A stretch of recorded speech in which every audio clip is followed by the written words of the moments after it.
The Fractured Tapestry, a surreal horror cyberpunk dystopia. Chapter 1, Uneasy Horizons. The neon haze hung low over the concrete wilderness, flickering like a faulty memory. Buildings jutted skyward at impossible angles, their spires bent from years of desert wind and algorithmic frost storms. Beneath them, the streets churned with shadows that didn't quite move right, too slow, too smooth, like actors playing their parts poorly. Corinne slouched by a vending machine that only sold swords. She inserted the last of her credits, retrieved a longsword wrapped in faded foil, and inspected the nutrition label. Not enough iron, she muttered. Her neural implant buzzed a reminder that her bladder was at 82% capacity. She sighed, walking toward the nearest bathroom station, a rusted cube labeled Relief Zone 27. Inside, flickering holograms displayed helpful slogans like "Flush for Freedom" and "Victory is Hygienic." Rolling her dice, she prayed for luck. Roll, 4. The restroom door blinked red. Access denied. Corinne groaned. Guess it's the desert. The rules were clear: if the bathroom roll failed, the only option was to wander into the endless void outside the city limits, searching for cell service. She grabbed her patched leather jacket, pocketed her sword snack, and stepped into the storm. Chapter 2, The Algorithmic Frost. The desert writhed under the weight of frost and shifting code, the ground crunching like glass under Corinne's boots. Her implant pinged sporadically, trying to latch onto a signal. Ahead, a spire of light shot from the earth, cutting through the swirling haze. Corinne squinted. It looked like a convenience store, its holographic banner promising service found here. Too easy, she muttered, brushing a gloved hand over the hilt of her sword. As she approached, the light sputtered, flickering in and out of existence. She stepped inside and found herself face to face with the cashier humming a discordant tune. "You here for the glass?" the cashier rasped, holding up a shard of broken window pane. His lips glistened with cuts, as if he'd been tasting the merchandise. "No," Corinne said, "just cell service. Maybe directions to my cousin's dentist." The cashier laughed, a sound like chewing tin foil. "Service comes with a cost." "What cost?" He grinned, teeth flecked with glittering shards. "Your ability to discover fire." Chapter 3, The Fall of Motorcycles. By the time Corinne left the store, her lighter wouldn't ignite, and her fingers tingled with a strange, empty cold. The world blurred at the edges, her neural implant crackling with static. She climbed onto her motorcycle, a rusty heap held together with duct tape and good intentions. It sputtered to life, groaning under her weight. Halfway to her cousin's clinic, the bike began shaking violently. She rolled the dice. Roll, 13. The wheels held, barely, but the engine coughed out an ominous cloud of smoke. She pulled over by a park that shouldn't exist. A strange figure sat on a bench, holding hands with their own shadow. When Corinne approached, they looked up, their face split into fragments like a shattered mirror. "You're late," they said. "For what?" They handed her a sword carved from light, glowing faintly with the sheen of a supermarket deli counter. "For this." She bit the edge. "Too much sodium." Chapter 4, The Worms in the Night. By the time Corinne reached her cousin's clinic, the worms had started crawling again. Her neural implant buzzed with another bathroom notification, but the dice had already cursed her. Her cousin, Eltrike, was sitting in the waiting room, holding a bag of teeth that weren't his. "The dentist is experimenting," Eltrike said. Behind the frosted glass door, the sound of drills and screams reverberated. Corinne felt her stomach churn.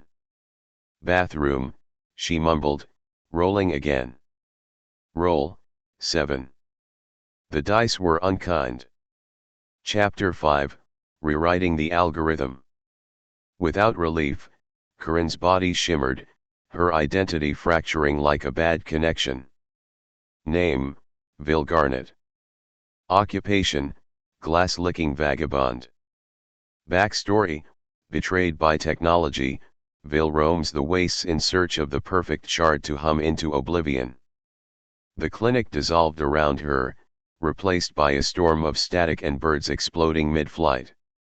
In the distance, she saw the park dealer waving a sword made of quivering light. Corinne no, Vil strode forward. Chapter 6, Uneasy Hand-Holding. Vil's hand met the light sword's hilt, though it trembled like a heartbeat. The park dealer nodded solemnly, their face now a blur of static. You'll need this to find the truth. The truth about what? Vil asked, the glow of the sword flickering against her fractured reflection in their mirrored face. They didn't answer, but their shadow reached out, grasping hers. The connection sent a jolt through Vil's body, each finger tingling with static. For a moment, the world felt like a tangled web of unease, hand-holding no longer an act of connection but a haunting obligation.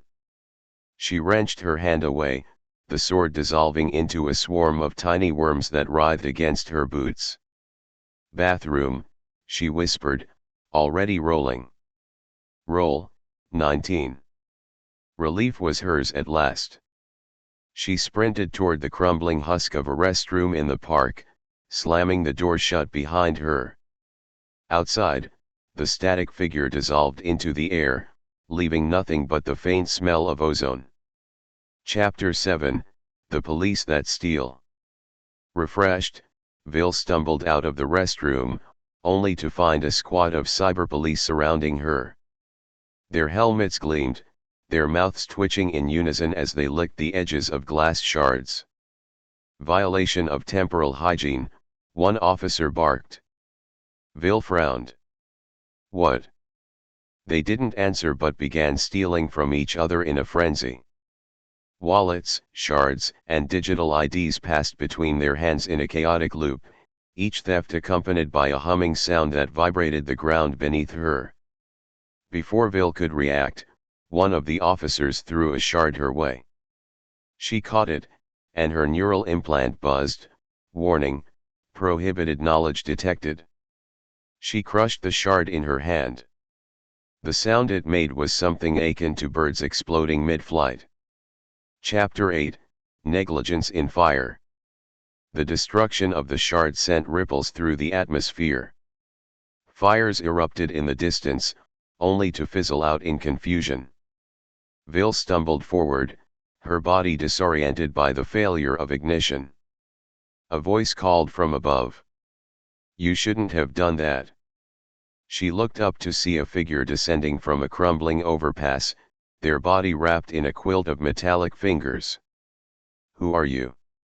Vil asked, clutching at the last bits of the light sword. They landed silently, their face hidden behind a visor that displayed the words "Discover Nothing."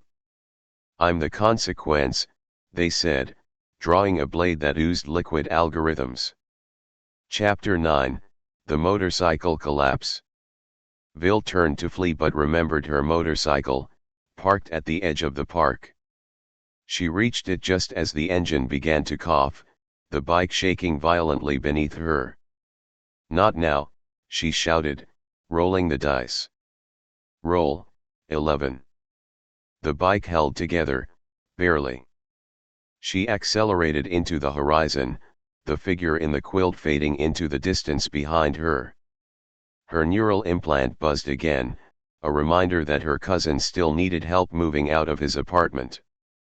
Right, she muttered, her mind spinning. Apple juice and electricity for the bath. Chapter 10, The Endless Cycle. When Vil reached her cousin's building, it was crawling with cyberpolice, all of them sipping juice boxes and humming a tune that cracked the windows around them. Eltrike appeared in the doorway, his face pale. "I tried to warn you. They needed all the apple juice." "What now?" Vil asked, her hands trembling. "We wait," he said, "for the algorithm to reset." And as the sun blinked off like a faulty light bulb, the worms began to crawl again, a quiet reminder that relief, in this world, was only ever temporary. End.